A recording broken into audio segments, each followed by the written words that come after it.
Good afternoon, everybody.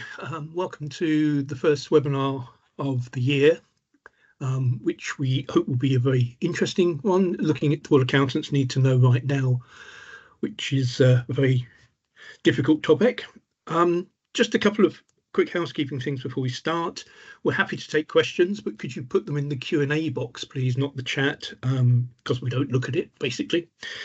The slides for this will be coming out after the webinar to you, and our team is going to be sending that out. I'd like, first of all, therefore, to start with introducing Grant and David, who will go through this interesting conversation. Over to you, gentlemen. Can you sort of introduce yourselves and see where we can go from there? Thank you.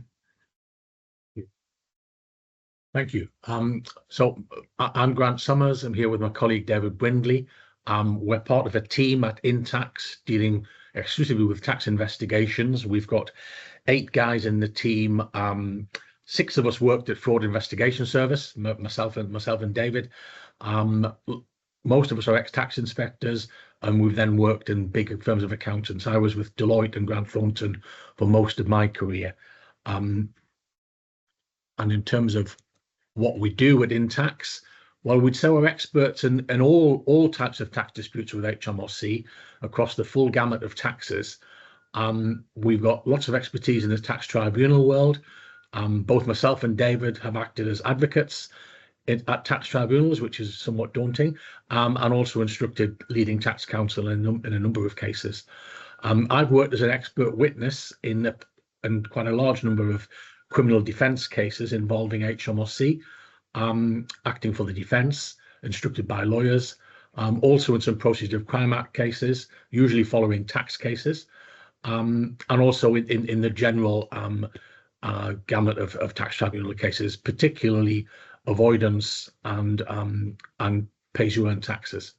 On the expert witness side, not just the criminal, but also tax professional negligence work.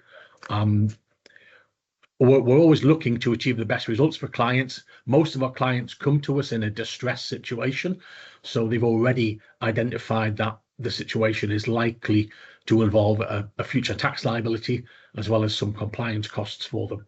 And we cover the whole of the UK. We've got offices from our larger group, K3 and Quantuma, across the whole of the UK. The tax investigation guys are in London and Manchester. Manchester is where David and myself sit. David will now talk through some of the issues that we're seeing regularly at the moment. Thanks, Grant. So the main thing so far is that we've got from Labour is this autumn budget. So what would it be without Rachel Reeves? With the red what's it called? Red suitcase thing? Box. Thanks, Grant. So it was a really positive budget in terms of for HMRC. There's a lot more investment that's going into it, and they're putting a lot more feet on the ground, which is always good. As a taxpayer, I'm delighted to hear that they're helping with this. The usual stat that I always remember is that for every £1 that you put into HMRC staff, you usually get £10 out of it. So it's really positive, a positive thing to see. And also from Grant and my side, it keeps us busy, hopefully. So what they've said that they're going to do is they're putting in 1.4 billion over the next 5 years on 5,000 new compliance officers. I think they've done a bit of a fudge because the autumn budget was in October, the end of October, and they got 200 in at the start of November. So I think it was a bit cheeky than putting them in, but they've got them in. They're also going to be making a bit of a push for debt collection as well, because as we've seen over the last few years, the debt's been racking up and up and up, and they're not getting the money in as they'd want to. So it's really positive that they're putting in those extra staff. They're using a lot more technology. So I'm aware that they're coming, and most of you will be aware, to be honest, of the push for making tax digital. So they're putting that in for the income tax regime from April 26, and then doing a bit of a petered approach to make sure that everyone gets in. They may also be considering at the moment the use of AI in part of their systems. I don't think they're there yet, because HMRC are always a bit behind the curve with the technology stuff, because there's a lot of risk behind using it, and if it goes wrong. But I can see that coming in the future.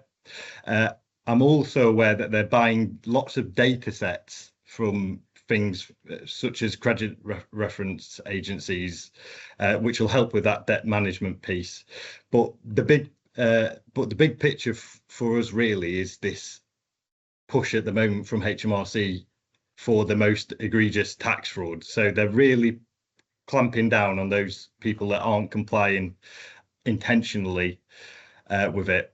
And then really the other interesting thing with it is this rate of interest. So as we know, HMRC usually charge late payment interest at 2.5% above the Bank of England base rate. What this the new Labour government in the autumn budget has done is they've said that's not encouraging enough people to come forward and pay their tax, so they're going to put in an extra 1.5%, so it'll be 4% above the Bank of England base rate going forward with that. So the intent is that it's going to collect a load more funds for the Exchequer. The risk with it is if people leave it and don't do anything, they're going to end up with a massive interest bill at the end of it. So as a bit of a numbers guy, I've always been interested in what they're trying to achieve, and I've picked out some of the main headlines for us with it. So there's a bit of a push for the umbrella companies, which shows that they're really clamping on the fraud element with it. As you can see, I think they're a bit optimistic in the figures, if I'm being honest, because Grant and I were chuckling on the interest rate collection, because it seems like they're intending to collect a load of tax post 26-27, which I think is quite optimistic. But on the other side, I think they've also been quite pessimistic in terms of that collecting the tax that's due on number 17, because with that 5,000 new HMRC officers, in effect they're putting in £280 million a year into these staff members, and with that collecting £10 for every one, it's only 29.30 that they're going to be collecting that, which I think they'll be collecting more, if I'm being honest. What we were discussing with it as well, which was quite interesting, I think there's going to be a lot more staff members because of that 5,000 that will need a bit of training time to get up to speed. So that means that there could be some more errors in terms of what HMRC are asking for that could leave people exposed unnecessarily. So when I was in HMRC, I remember that I was given a really good training program, and I think most people are, but there are people that do slip the net with that, which we just need to really be aware of. But overall, as you can tell from the numbers, they're looking to bring in a load more money for the Exchequer, so it's a big positive. So the current HMRC landscape, I'm sure a lot of us are aware of it, but gone are the days of Hector the Inspector. I think we've gone a lot more into the modern age with it. So some for the positive, some for the negative in terms of where we've gone.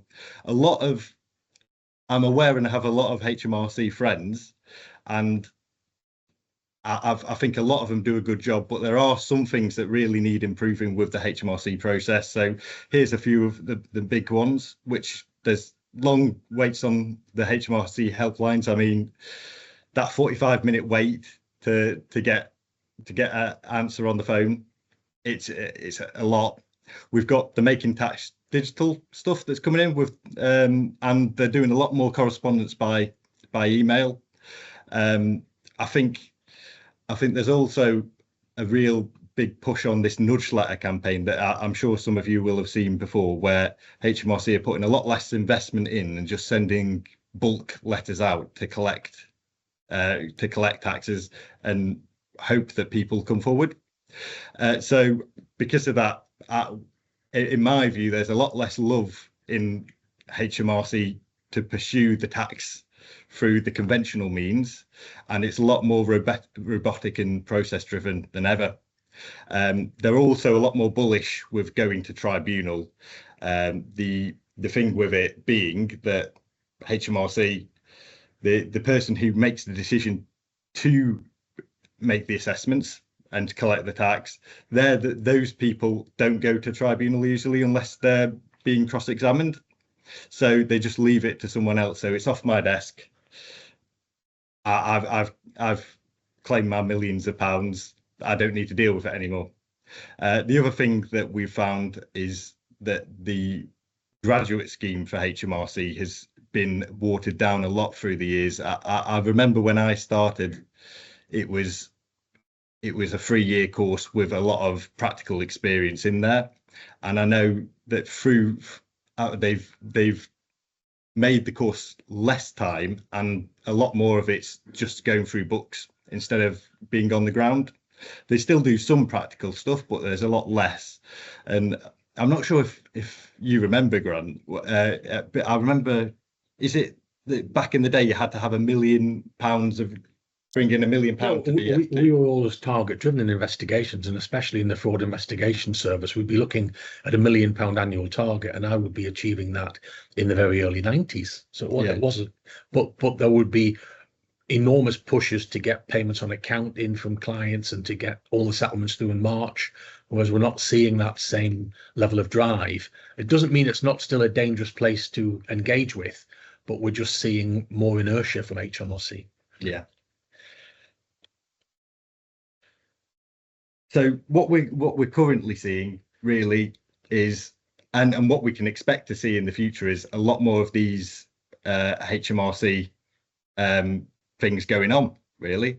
So we've made a list of the ones that we're seeing a lot of at the moment, and because HMRC are going to have more staff, more push for a bigger push for efficiency, and a lot more drive because Labour have given this investment, we can expect that we're going to see a lot more of these. So really we want to go into a bit more detail on some of these, just so that you guys are aware of what could come through the door, so that you're ready if it does. So the first one is the standard direct tax inquiry stuff. So I'm sure a lot of you will have maybe come across one of these before with HMRC, and in effect what it is it's HMRC, they'll send a letter going, we're looking at this risk usually, and please provide this information to help us satisfy the risk. So usually it's a more a smaller risk for HMRC, but the issue is sometimes this can expand into larger things. Sometimes HMRC won't even say what they're looking at with the inquiries, but I've seen they've got a lot better at highlighting the risks so that they can get a bit of cooperation and collaboration with advisors such of us as ourselves. So when it does, the thing to be cautious of with this is just making sure that HMRC are asking for the stuff, and we take proactive action with it. I've seen cases before where if HMRC are left to their own devices with it, you can get really long inquiries going on, when actually all that it needed was a proactive hand in just saying, this is what you need, HMRC, please, are you happy with it? There may be a little bit of tax due, there may be no tax due, and also with that I always like to highlight the penalties as well and cover that off when it does go wrong. And this is one thing to always be aware of with the direct tax inquiries, is sometimes it can end up in effect exploding into a massive inquiry where HMRC are asking about loads of different areas. So for example, I had one where there was an issue with some expenses for a couple of grand, and when I resolved that, HMRC came back and asking for the bank statements, and the individual, who was a really nice chap, the individual said, I've got my bank statements, but I don't want to show them. And obviously the next question goes, why? And the individual went, well, I'll leave it with me, I'll go and look away. He left, and then the next day he called up, and I'm sure some of you will have come across this before, when they go, oh, I've got a friend who may have not put some sales through the business. That's legal, right? And in that situation, then that's the golden ticket for HMRC, in terms of they'll have been bringing in a lot more yield from that.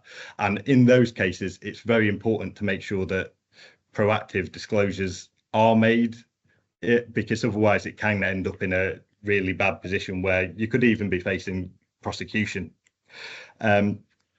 So here's an example of a notice of inquiry, just as a bit of a, just to give you guys a visual on it. So this one's a section 9A, which is into a self-assessment return. And I always, just as a little bit of a tip, just make sure that it's within the time limit. So this one's quite handy, and I think they've got better at these inquiry notices in the past. But this one, it says when it was received, and then you can see if that's within that year or a bit over a year, dependent, in terms of when it was received, to make sure it's in time, because HMRC have been known in the past to send invalid notices of inquiry, and if you keep on going with it, you can end up in a position where, even though it was invalid at the time, because you've both operated through a stopple, you can end up working through an inquiry that shouldn't have been there. So moving on from that, if people don't comply with that initial request for information, which is usually informal, so there's no obligation at the time to provide it, we'd always recommend that if the information is within statute to provide, you do. But in this case, if you don't, then HMRC will issue a formal information notice. The usual one that you'd see is Schedule 36. But one thing, and so this is the backing to most of the stuff that HMRC will ever request from you. But there are protections in place and safeguards for the taxpayer with that. So the information has to be reasonably required. It's got to be in the power and possession. So they can't ask for stuff that the taxpayer can't get. And another example is if they're asking for information over 6 years, then you end up in then they need an authorized officer to sign it. So there's a lot more that you, for example, privilege and stuff but you just need to be aware that there are things that HMRC shouldn't be asking for. From my experience, though, usually they will ask because I remember when I was in HMRC, it was one of the old classics of if you don't ask, you don't get. And as soon as you've got that information on your desk, even if you weren't entitled to it, you've got the information. There's no going back once it's been provided. So it's quite important to make sure that you only provide what you should be providing in most occasions. Sometimes it's good to take proactive action, but that's to provide more information. But if that's the case, usually it's only when we're looking to get things closed with it. So could I jump in there with a couple of questions around this? Yes, shoot. We, with our inquiries that we get in, have seen a lot, and I mean a great number of letters that the revenue are sending asking for things that they're not entitled to. I think it seems to be standard tactics at the moment. Things like if they're looking at something from a property, they'll ask for anything you've ever owned, etc., etc. What are your thoughts on that? So my thoughts usually are communication is key with it, Peter, and establishing if HMRC just have that risk, then they should be only getting provided the stuff that they need to satisfy themselves of that risk. I don't think it's something that you'd want to provide additional information for, because then it can prolong the process, and actually all that HMRC are looking for is to resolve this one point. So yeah, it can. What we're finding is quite often that we've got to make sure people do it, go back to them and say, no, it's not reasonably required for this. It's nothing to do. You're looking at 23. Why asking us questions on 2010 or whatever? It's getting silly. But quite often at that point, they use these information powers and send you a Schedule 36 notice and etc. We need everybody to be aware that you can stop and say no, and to make sure quite firmly that if it's not reasonably required, and that doesn't mean, well, I think it is, which you sometimes get back, you do jump on this quite heavily. I think that's sort of your message as well as mine. 100%, and I think it's quite important as well, because it can just escalate from there. And HMRC, once they know that you'll provide information with it, they'll keep on pushing then, because they know they can. So it's actually quite interesting. I had one where there was an open inquiry for a transfer pricing inquiry, which irrelevant for the tail, but they asked for 2 years worth of information, and they only had an open inquiry that were valid for one of them. So I went and pushed back on that and said, you can have the information for one year, but you can't for the other. It saved the client tens of hours gathering the information, and at the end they just accepted it. So they are amenable to being pushed back as well when it is the case. So that's really the key thing with that. So here's an example of one, just so in case you've seen one. They're in the slides, so I'll leave that for you guys. And over to Grant, I think. Thank you, David. I presume most of you will see lots of direct tax inquiries and lots of information requests. You might not be as familiar with the cross taxes inquiries. I think this is where we're starting to get into dangerous territory when you're dealing with a cross taxes inquiry. They're very broad, and I've even seen some clients have actually gone into the first meeting on a cross taxes inquiry, unrepresented, because the sort of approach made to them is we're just doing an opening meeting, and then there'll be a records check, and they're accustomed to dealing with VAT visits and employer compliance visits on the same basis. But actually, this cross taxes inquiry is a much bigger, much broader review of the situation. They're very often targeted. The people working in that unit see themselves as dealing with evasion, so they're looking for evasion. So on the company side, they're looking not just at the corporation tax, but at the director's own drawings from the business, and also probably monies introduced by the director. And all of that, of course, triggering Section 455 charges and all of those issues. Usually HMRC will turn up 4 or 5 people, often a case lead on the case, the point of contact, but there will be a VAT expert, there will be an employment taxes expert. So it's a very wide-reaching thing for a client to try and handle on their own. And it might even be that you dealing with it as an advisor might get out of your depth on some of the VAT and employment tax issues.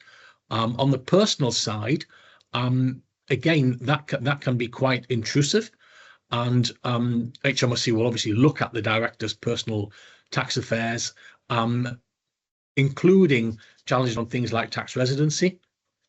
And what we're seeing there is, some teams are reasonable. Some teams will just follow the script. They'll do the records review. They'll raise any queries with you, and then they'll look to bring the case to settlement. Whereas we're seeing some teams who have labeled themselves as investigators, and they're determined to do a thorough review of the personal side of the directors, and that can broaden out into very intrusive questions of all of the directors and family members. We've even seen cases in the recent past where they're asking directors not just about their general drawings from the business, but about their entire spend. not just school fees, but down to things like how many cigarettes do you smoke in a week. So those inquiries can run on for a great length of time, and they can lead into bigger tax fraud challenges from HMRC. And we think that under Labour they will increase. Something that I've seen whenever the tax burden on successful directors increases, and the tax burden has been high for the past 15 years on directors, you'll see more people going non-resident. The issues to watch out for there, or not just has your client complied with the statutory residence test, which is quite challenging as it is, but how the directors rewarded themselves post exit from the UK. I've seen a number of cases where the temptation to push all of the profits offshore to that lower tax burden, has created behaviour which is easy for the revenue to challenge. I've seen some cases where the director who's gone abroad, his income seems to be increasing exponentially, whereas those directors remaining in the UK, family members, etc., their income actually goes down, even to the point where some have only got just left with a company car. So I see that as an area under Labour that will continue to present challenges. People working as nomads, working from these foreign jurisdictions, and actually going non-resident and then taking money from the company. So that's something I think we will see under Labour. Moving on to, if your cross taxes inquiry goes wrong, you might then come into the territory of Code of Practice 9. Code of Practice 9 is HMRC's civil tax fraud settlement process. It's been in place since 1928, but even though it's been going for almost 100 years, cases of Code of Practice 9 are still quite rare. Generally, the risks for you is that if you mismanage the Code of Practice 9 process, there is a real likelihood that HMRC will take over the inquiry. There's also a risk of prosecution for your client. The amounts involved are usually significant. It's unusual for the revenue to get it wrong and not well target Code of Practice 9 cases. The risk of becoming a deliberate tax defaulter is much increased here, and that risk is triggering a low figure of just £25,000 worth of tax. There's a key issue in dealing with a Code of Practice 9 inquiry. You may choose to ask for this treatment if your client may be in the criminal tax regime.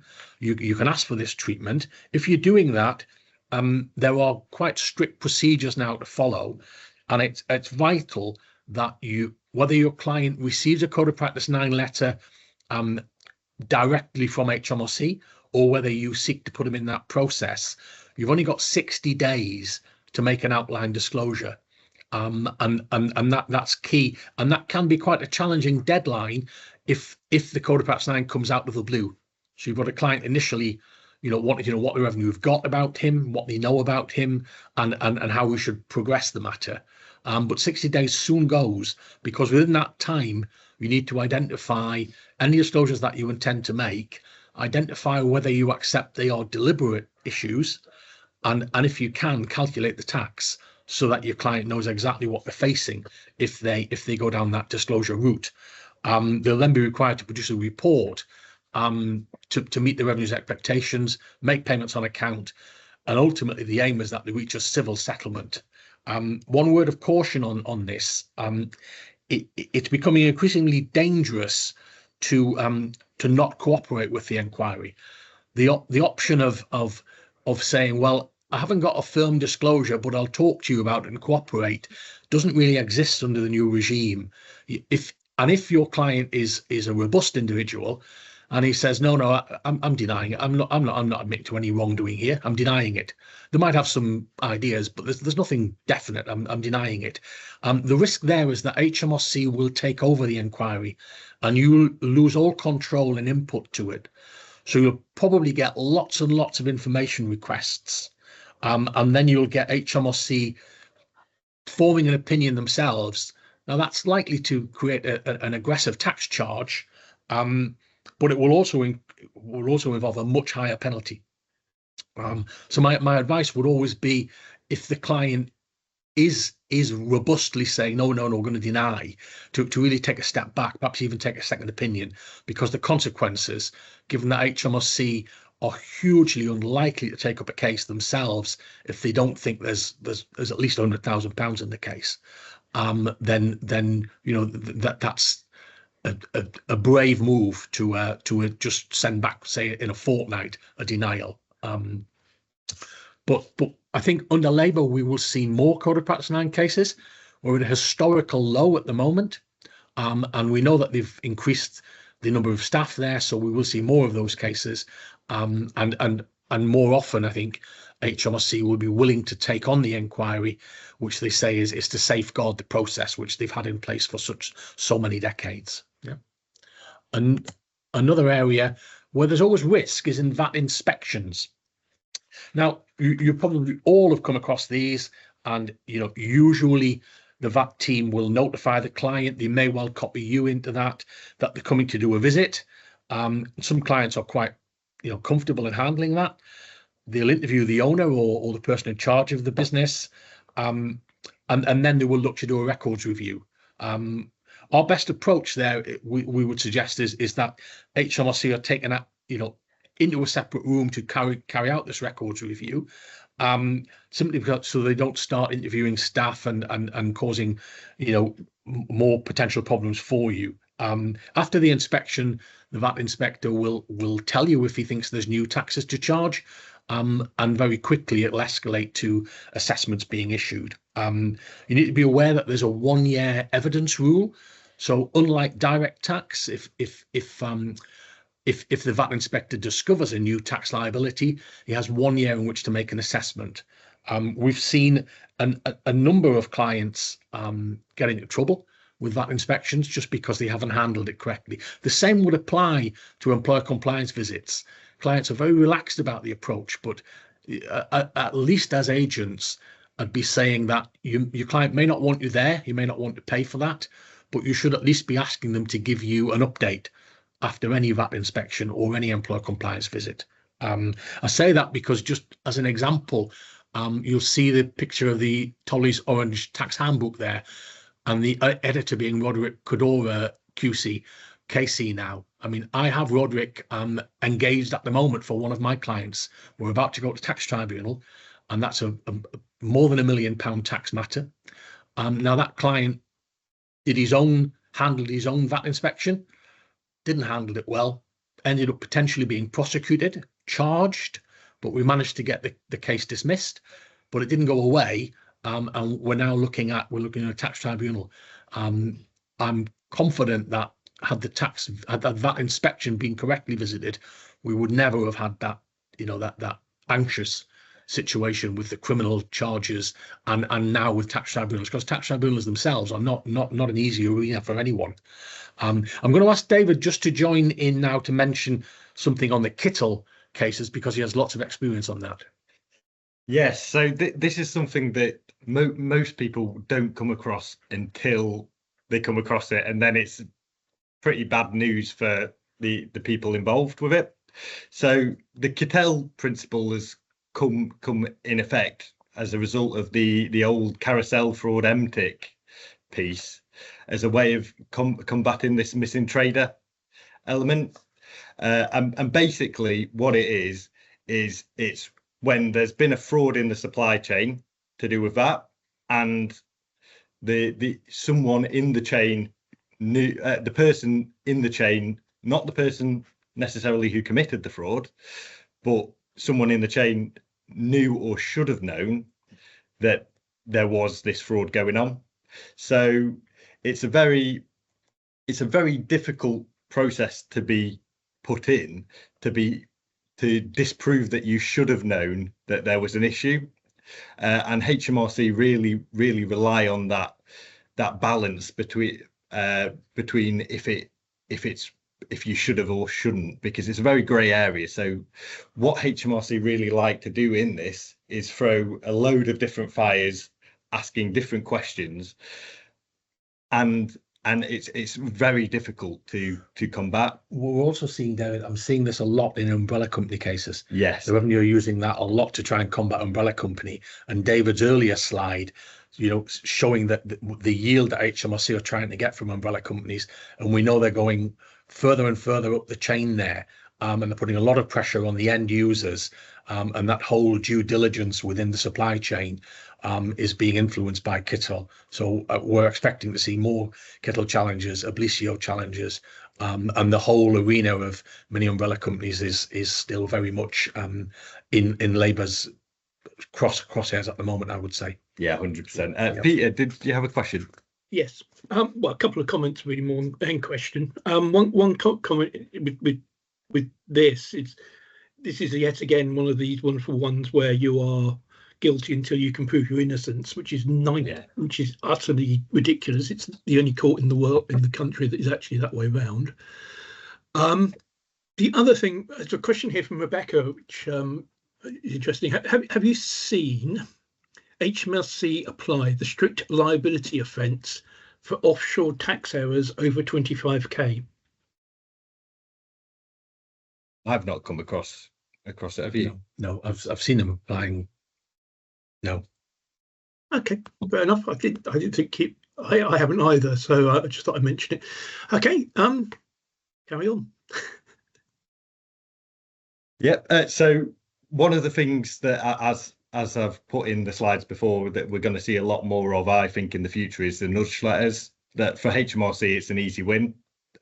They're cheap to send out, and people, when they get them, obviously have a bit of a panic and need to do something about it. Yeah, it's one of those things where you can't just sit there and wait, because HMRC will use that against you at a later date.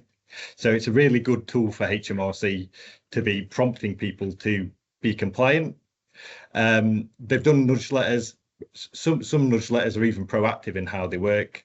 But at the moment, they seem to be doing a lot of targeted nudge letter projects. So one thing just to kind of comment on before is the picture. I've made that through AI. So sorry about the rubbish sigil thing there and stuff, but I thought it'd be quite topical because there's a dog there. So one of the projects that they were doing last year, a lot of, was dog breeding, where people were breeding litters of dogs, and then HMRC was arguing that was a trade, and as such there was tax due. So there was a lot of disclosures last year that were done on that basis. Another one that I've seen a couple of times is on people of significant control. So they were sending some of them. There was R&D ones that they were prompting, and if we remember last year, the electronic suppression sales tool nudge letters were coming out as well. I remember the first set of them wasn't deemed a success by HMRC, so I think they tried again on that. And I know last week, I think the CIOT announced that there was an ATED one that was being issued. So in effect, the HMRC are using these on loads of different areas to get some easy wins. One of the main ones that we're seeing that's constantly coming out are the property ones. For HMRC, it's very easy. They've got the software and a link to the other departments like the land registry, enough to be able to get this information really quickly. They've also got a lot of Airbnb data recently. So that's another one where if people haven't been declaring, they will know. So really the key thing with these nudge letters is to be cooperative with the process. Don't leave it.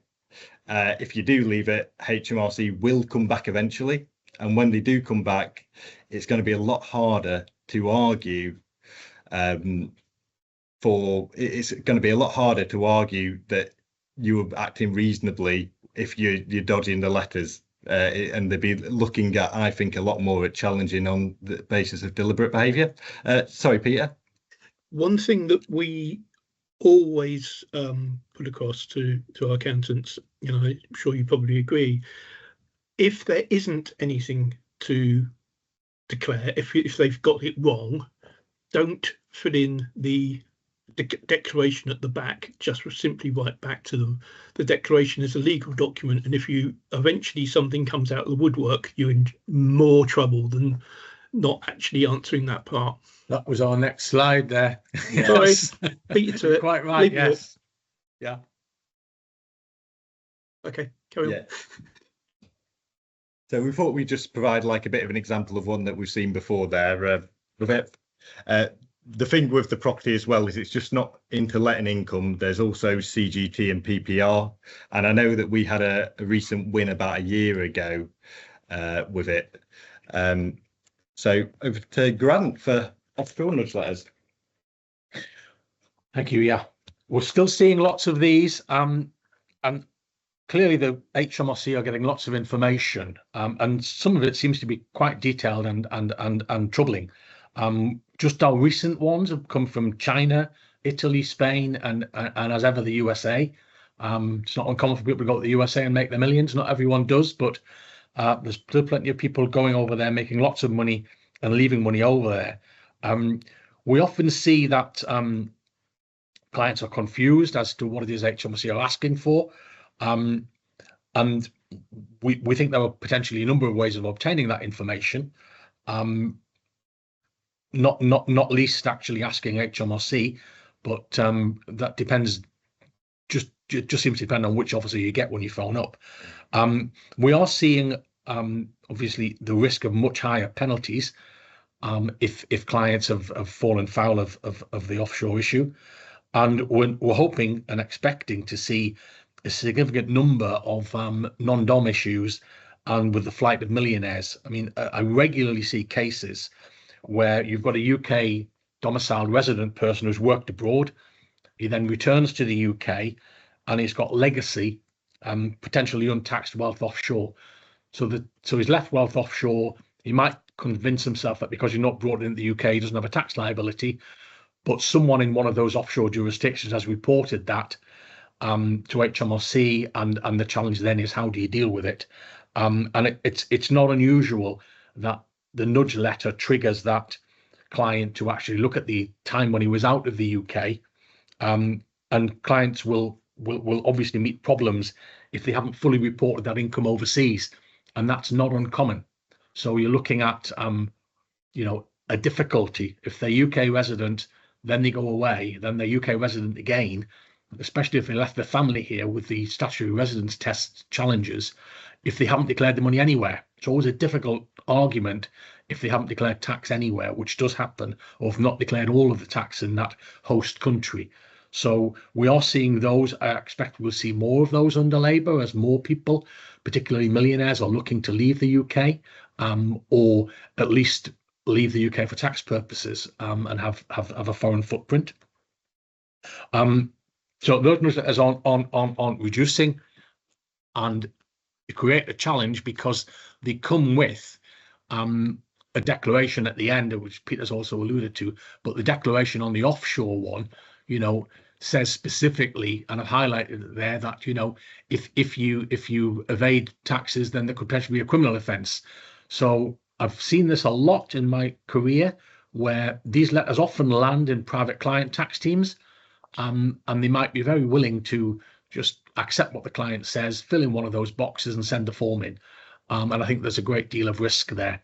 My experience is it's unlikely that HMRC will send one of these letters without any evidence. They may have the wrong person occasionally. They may have the wrong number. It may have been reported in a different box on the tax return. But I think it's incumbent on all of us to check the position very carefully before we'd allow a client to sign this form. And that may be, would certainly mean checking with the client, possibly even asking them to provide some documents for you. But if necessary, if the client is making an outright denial, then I would recommend you check with HMRC, because it's unlikely this is speculative. Yeah. David, crypto.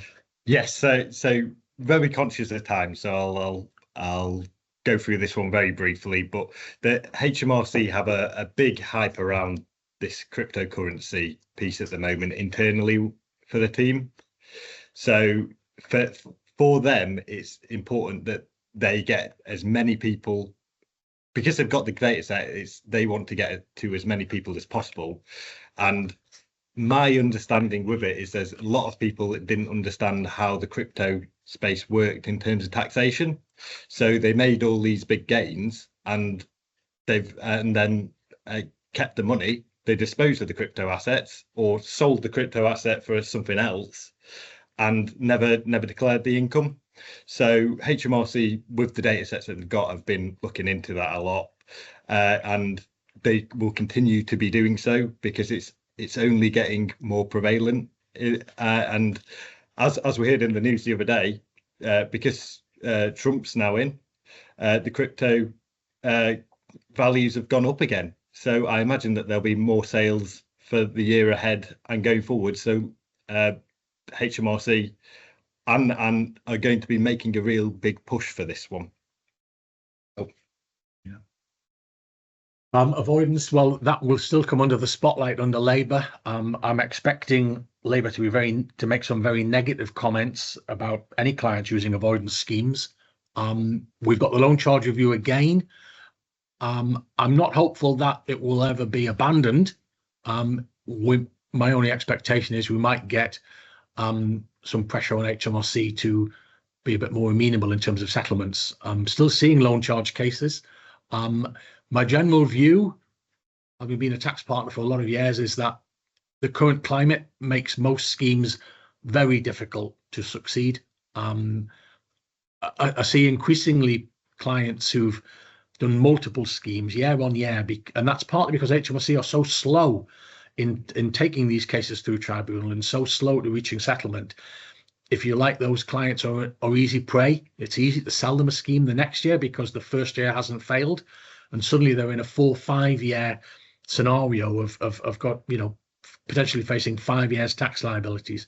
You see this particularly in areas like contractors and high net worth individuals first making large amounts of money and being advised that, you know, this is the only route to tax mitigation for them. You see a number of cases where the basics of pension contributions and, you know, and using dividends just is abandoned on the nil tax is best. But nil tax is really risky, and nil tax is not that likely to succeed in my experience. So you generally end up with having to repay the tax plus interest, and as we can now see, interest rates are becoming much more penal. So they are going to hurt. You know, the days when you could say, well, you know, tax deferred is tax saved, it doesn't really run when you do have a risk of penalty, and you will be paying what is a much higher interest rate. So I think we'll see increasing avoidance challenges. I'm dealing with a number of cases that are more than 10 years old. So, you know, as I think David's put on his slide here, HMRC always seem to be somewhat behind the curve, but you know, there are very few avoidance cases that have succeeded at tribunal. So it's not an area that I would be encouraging clients to dabble in at the moment. But moving on, David. Yeah. Yes. So in terms of the R&D space, HMRC have been extremely firm on this over the last period. They've made a few specialist teams with it, and they're really pushing it. The issue with it is these specialist teams actually aren't experts in the field, and my understanding at the moment in terms of statistics is between 1 in 4 and 1 in 8 R&D claim is being reviewed. So it's a really hot space, and the problem is HMRC, if they don't understand it, are just saying no to the claims. So it's something, just the only real resolution then I've found is to sit them down in something like, for example, an ADR if it's getting contentious and you're not getting anywhere, so that the specialists can talk to them, because otherwise you end up in tranches and tranches of information requests, and it's just a nightmare. And I can see this getting worse in the future with it. Hopefully the teams will be more specialists, but and get more experience with it, but time will tell. One of my pet peeves in terms of the inquiries is the construction and industry scheme, just to be aware of for clients. If they get it wrong, they could end up with a double charge where they pay the subcontractor gross, and then they have to pay the tax for the CIS tax for the subcontractor. And I've seen a lot of companies go under for that. There's also a bit of an issue with the labour material split that HMRC like to look at. So just a couple of things there, really, just to be aware of, conscious of time. So as mentioned in the R&D bit, ADR is something that we like to do as a team. And I find is quite beneficial in terms of resolving entrenched disputes. Usually, how it works is you'll apply for the ADR process. You'll then get a call from the ADR mediator from HMRC, and I found them usually to be quite good. And then you make some outline submissions, sit down and hash it out in effect, and see if you can get somewhere. From my experience with it, I've found that HMRC are usually, if they're coming to the table, they're usually willing to negotiate something. I've found it though that depending on the inspector, you can end up in a position where you get to the right result at the end of nil, or you can end up in a position where they will not budge from the position at all. So it depends on the inspector's reading of the case, but I've always, from the cases that I've done, I've always found it's been quite beneficial, even if it is just to understand HMRC's arguments a little bit better. And then one of our final slides, the tribunal situation. I don't expect this to diminish under Labour. There are more and more tribunal cases in the pipeline. It takes a long time, is what you need to tell clients if they're considering a tax tribunal process. Tribunal take-on is now 90 days just to process new applications. It does give the client finality, but he needs to be aware that the situation is judge-led and it is much more complicated than you might anticipate. So there's a cost issue. At the first tier, each party will bear their own costs. So there will be a substantial tax burden there and a substantial cost burden. It's unlikely that the HMRC will ever be asked to fund your costs on that. In terms of clients taking VAT appeals, again, they must be aware that that's not going to just defer payment of tax, because they need to pay the VAT before they can go to tribunal, unless they claim hardship. But that's not always straightforward. HMRC might well contest that. We've got experience of working a number of tribunal cases, both myself and David. We've got close ties with tax barristers that we've used regularly, and we both acted as advocates, which is not something I recommend, but some clients are keen that because you know the case, you should help them, and not all clients will see the expense of a barrister being required. But given our experience of HMRC's behaviour in some recent investigations, there seem to be more cases going to tribunal. It may be that because HMRC caseworkers seem to be less involved in the actual tribunal process, they don't seem to often be cross-examined now, and the case is led by HMRC's own litigation team and by their own barristers that they engage specifically. It seems to have made tribunal work less of a concern to officers. They seem keen to push cases that way. So we're seeing more late appeal cases going to tribunal. Often we come into a case where it's already, positions are already entrenched. We'll come in trying to reach a resolution, and a barrier we hit straight away now is if there are if there's a late appeal argument, HMRC will often run it.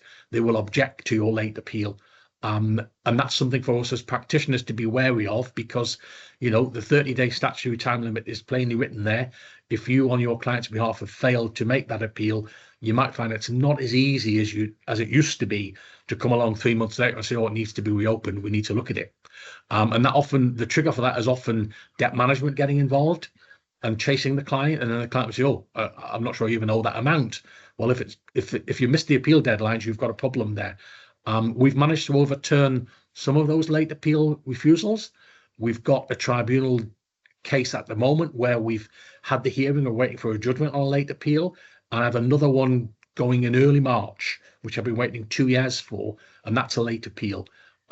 So there's increasing reluctance from HMRC to give late appeals, and I can't see that changing.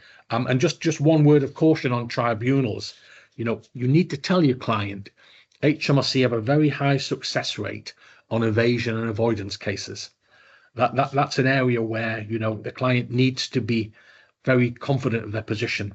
The client needs to be aware that the tribunal will expect them to give evidence in an avoidance or evasion case, and it might not help him if he doesn't do that. And also there's the publicity point, and we know that recently from the Frankie Dettori case.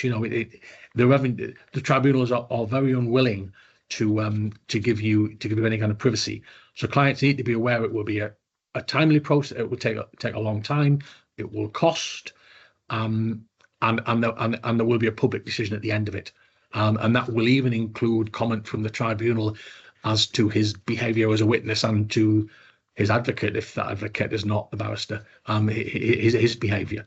So that's an area that I see will increase, and it should be an area that you encounter very rarely, although we are seeing more of them. And then in terms of where we are, what's coming next? Well, Rachel Reeves is potentially bringing in some, I think, likely bringing in some more taxes for us. Jim Harrow, head of HMRC, leaves in April, and who knows what will replace him, and whether that will be an even more aggressive approach to investigations.